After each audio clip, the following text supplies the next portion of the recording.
More about Spanish gender, masculine and feminine. For this unit, you must know the basics about the Spanish gender, and also you need to be familiar with adjectives. This lesson is going to be a summary about the things you already know about the gender, and then some additional knowledge that now you're ready to learn. You already know the basics about the gender in Spanish. Most nouns are either masculine or feminine, like libro, mesa, problema, mano. Remember that most nouns ending in O are masculine and most nouns ending in A are feminine, but there are exceptions like problema, which is masculine, and mano, which is feminine. This general rule is very useful in most cases, but it can be misleading in some others, and that is the reason to develop this lesson. You also know that adjectives in Spanish often have a masculine form and a feminine form, like americano, americana. There are even nouns that show that variation as well. Chico, chica, hermano, hermana. That happens when there is a sexual difference between the elements, and it is not something that you can simply do with other nouns. That means that you cannot simply say libra, pretending to make the word book feminine, or meso, problemo, mana. Sometimes, like in the case of libra, the word actually exists, but it is not related to the other word.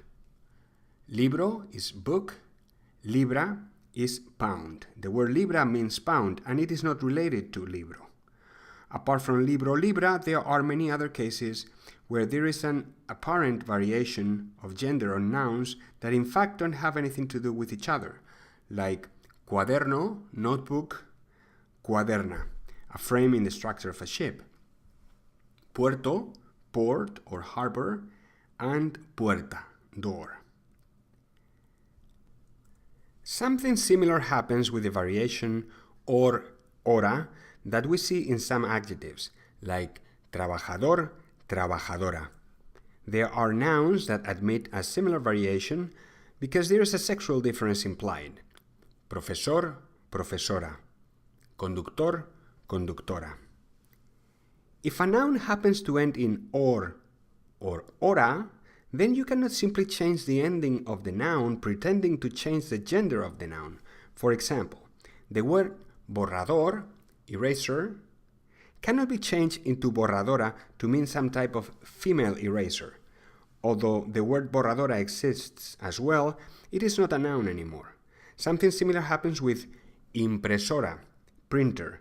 You cannot say impresor meaning a male printer.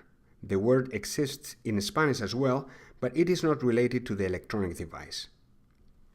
We can say impresor, impresora, meaning a man or a woman whose job is to print books and magazines. There are also exceptions like computador, computadora, which both mean computer. In that case, there is a masculine word and a feminine word in Spanish to refer basically to the same object, even when there is no sexual difference to support the variation or hora. Finally, there are cases in which such sexual difference exists, but we don't use a variation or hora, like in the case of actor. In order to say actress, we don't say actora, as it should be expected. Instead, we say actriz. You also know that many adjectives don't change, like inteligente. We say un chico inteligente, una chica inteligente. We cannot say una chica inteligenta. As you can imagine, there are also nouns that end in E and admit a sexual difference, like estudiante, student. The name doesn't change for masculine or feminine, and instead the words that go with the name change, so that we know if we're talking about male or female. Un estudiante alto, una estudiante alta. We don't say una estudianta alta. It is important that you are familiar with this, because there are many Spanish nouns that end in ante. For example, cantante, singer. We say un cantante famoso, una cantante famosa. You cannot say una cantanta famosa. However, there are other cases in which the change is possible, like with the word president, which in Spanish can be presidente or presidenta. As you can see, the general rules are helpful, but they don't cover all the cases. There are also adjectives that end in A and don't change, like deportista, sporty. In fact, if we look closer, the ending will actually be ista, which is easier to identify. We say un hombre deportista, una mujer deportista.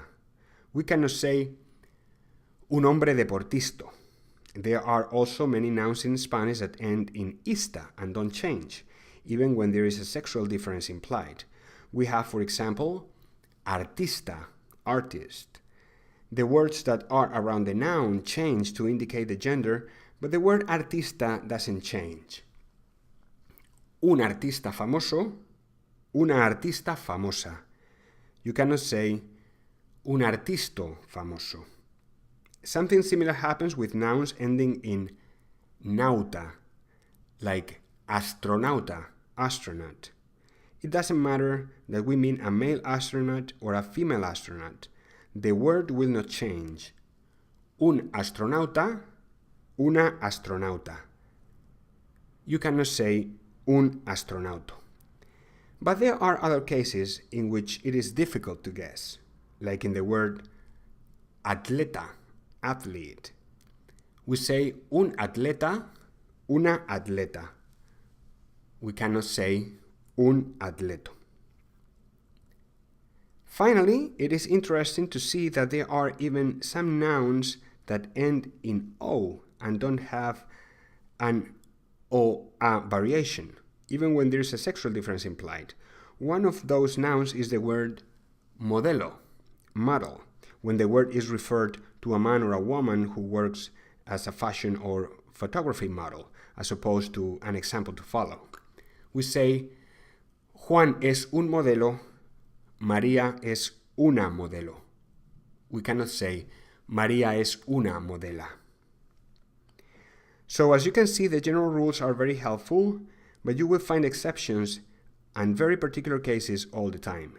That is something very common in most languages. One last reminder. Remember that when we are talking in plural, we can refer to a group of males, a group of females, and a group of males and females combined. As a general rule, when in Spanish you are referring to a group of males and females combined, you use the masculine form, and everybody will understand that you mean both. For example, when you say, los estudiantes de la universidad son inteligentes, everybody will understand that you mean both male and female students.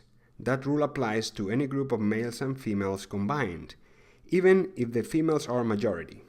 For example, if there is a group of 5 students formed by 4 girls and 1 boy, and they introduce themselves saying, we are American students, in Spanish you will have to say, Nosotros somos estudiantes americanos, using the masculine form, even if the person speaking for the whole group happens to be a girl.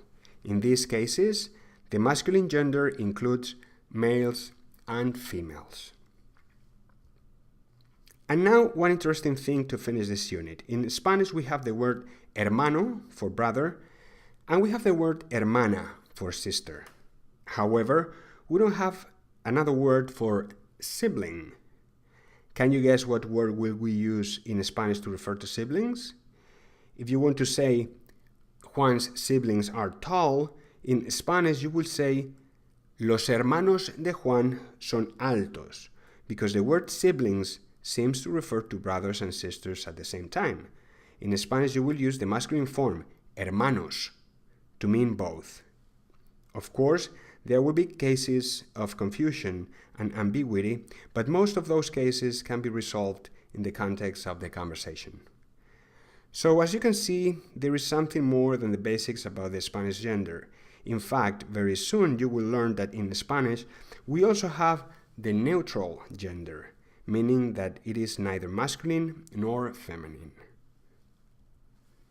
Next step, practice with ser and words that go beyond basic rules of gender, or study the demonstratives, or start learning the verb estar. Thank you for watching.